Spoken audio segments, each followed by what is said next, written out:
जी नमस्कार, आप public news TV देख रहे हैं। मैं भारती हूँ। इस वक्त मैं गांव ढिगल में मौजूद हूँ और आज संजय कबलाना ने है वो डोर टू डोर है वो यहाँ से शुरुआत की है और लगातार हर घर जाके है वोट की अपील कर रहे हैं। तो मैं इनसे बातचीत करूँगा। आज ढिगल को डोर टू डोर किया है, तो कैसा क्या अनुभव रहा और किस तरह से लग रहा है? आज ढिगल गाँव को डोर टू डोर किया है और सारा परिवार, प्रदीप जी की बात कहूँ से, सन्नी की बात कहूँ से, बुधराम की बात कहूँ, सारे साथी मिलकर साथ चल रहे हैं और ढिगल गाँव में इतना अच्छा समर्थन मिल रहा है कि मैं विश्वास के साथ कह सकता हूँ ढिगल गाँव से भारतीय जनता पार्टी कमल के फूल की पक्की जीत होगी, कोई दौरा जी। लगातार उम्मीदवार थे यहाँ से, तो उस तरह की बातें भी चली, तो अब क्या लग रहा है, चुनाव नजदीक है? उम्मीदवार आपके बीच में खड़े हैं सारे, से प्रदीप जी हों, से बुधराम जी हों, से योगेश जी हों, से नरेंद्र वत्स जी हों, से जितने भी साथी हैं, से सन्नी हो, सारे साथी उम्मीदवार थे और इनके प्यार से भारतीय जनता पार्टी ने मेरे को टिकट दिया है और सारे साथी कंधे से कंधा मिला करके और एक ही निशाना है कि बेरी हल्के में कमल का फूल खिलाना है और भारतीय जनता पार्टी की तीसरी बार हरियाणा में सरकार बनानी है। बड़ा गांव है, लगभग 6-7 हज़ार के आसपास वोट बैंक, कितनी उम्मीद है? मैंने एक बात बता दी, ढिगल गाँव अपने बेटे और अपने भाई को जिताकर भेजने का काम कर।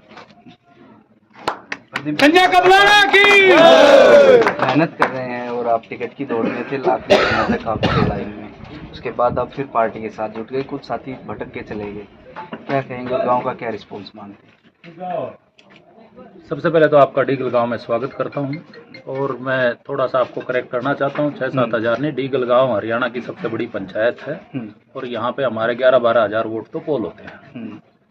दूसरी बात, पार्टी के साथ से सभी कार्यकर्ता का मन होता है कि भाई चुनाव लड़ने का, लेकिन हम सब लोग भारतीय जनता पार्टी की विचारधारा से जुड़े हुए लोग हैं। हमारे बीच में कुछ लोग ऐसे आ जाते हैं जो स्वार्थ से जुड़े हुए लोग होते हैं, वो भी टिकट मांगते हैं और कहते हैं विचारधारा से जुड़े होते हैं। उनका पता हमें चुनाव में ही चलता है। जब उनको टिकट नहीं मिलती है तो वो फिर विचारधारा छोड़ के अपने स्वार्थ उनका सामने दिखने लग जाता है, वो अपने अलग पार्टियां बदल लेते हैं या पार्टी छोड़ देते हैं। लेकिन भारतीय जनता पार्टी की जो विचारधारा है, जो नरेंद्र मोदी जी ने आगे बढ़ाई है, उससे आज के दिन हर भारतीय के मन में भारतीय जनता पार्टी के लिए जगह बनी है। ढिगल गांव भी उससे अछूता नहीं है। यहाँ पे भारतीय जनता पार्टी को पूरा प्रेम मिलेगा। संजय भाई हमारे बहुत मजबूत कैंडिडेट भारतीय जनता पार्टी ने उतारे हैं। इनको ढिगल गांव से भारी जीत मिलेगी, ये मेरे को विश्वास है। दीपेंद्र सिंह हुड्डा भी यहाँ दौरा कर रहे हैं, तो क्या प्रभाव मानते हैं आप? दीपेंद्र सिंह हुड्डा अपने चुनाव के दौरान अलग बात थी, उनके चुनाव के दौरान अलग मुद्दे थे, अलग कारण थे, लेकिन आज के दिन चुनाव जो है वो संजय कबलाना और डॉक्टर रघुवीर सिंह कादयान के बीच में है। 5 बार से बेरी हल्का की जनता, जिसमें ढिगल गांव भी आता है, उन्होंने उनको बार बार चुनने का, बनाने का काम किया। तो जितने उनको चुनाव जिताने के जितने भी वायदे हो सकते हैं वो सारे झूठे पड़ चुके हैं। अब लोग उन पे किसी भी बात पे भरोसा नहीं करते।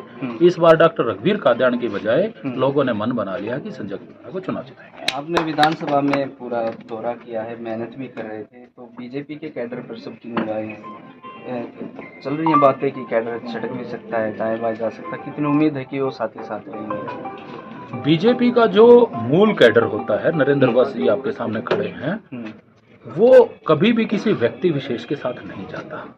आज चाहे कोई बड़े से बड़ा नेता पार्टी छोड़ दे, कोई फर्क नहीं पड़ता। बीजेपी से कुछ गलतियां हुई थी, हमने ऐसे लोगों को यहाँ से 2 बार प्रत्याशी और जिलाध्यक्ष बनाने का काम किया कि जिनकी नीतियों के कारण यहाँ पे कैडर में एक तरह से मायूसी थी।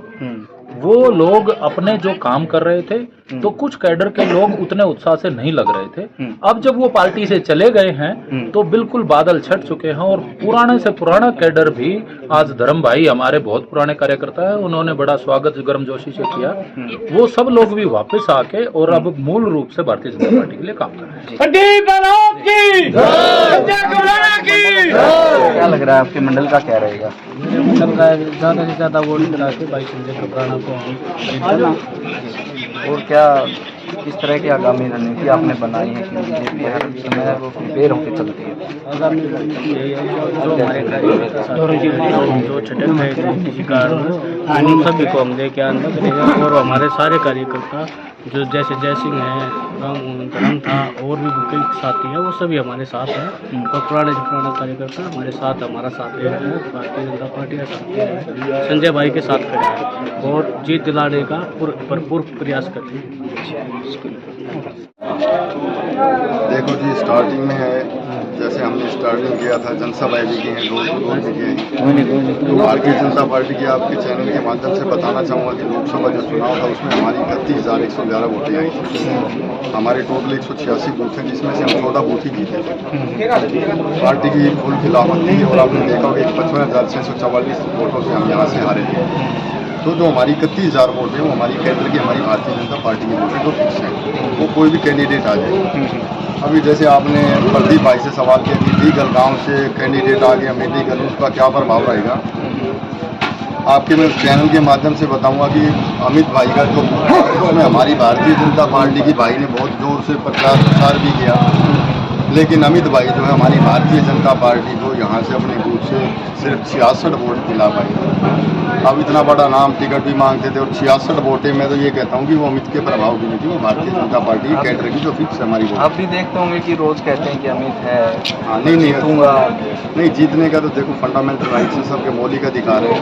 अब जो भी कोई गोवर्धन है बेचारे 360 के, वो उनके कार्यकर्ता भी बोलते हैं कि भाई हम जीतेंगे। उनका क्या रहने वाला गोवर्धन का आपने? उनकी जी मैं तो यही मानूंगा बहुत बड़ी शख्सियत है, वो 360 के प्रधान है मेहरौली के। मैं तो ये उनको अगर वो मानते तो मैं उनको ये सजेशन देता कि उनको चुनाव लड़ना है।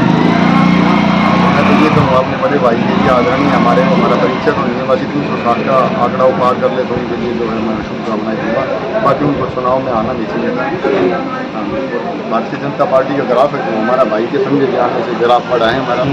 आज भारतीय जनता पार्टी के इनके संजय भाई मानते हैं मजबूत कैंडिडेट है। हाँ बिल्कुल मजबूत कैंडिडेट। 2004 में भाई साहब हमारे भारतीय जनता पार्टी में अपना सिपाही थे, भारतीय जनता पार्टी के युवा मोर्चा के भाई साहब अध्यक्ष भी रहे हैं। तो ऐसा कोई नहीं कि भाई साहब से कोई परिचित नहीं है। ठीक है, बीच में भाई साहब 14 साल अपना दूसरे दल में चले गए थे, सभी परिचित हैं। भाई साहब का हर गाँव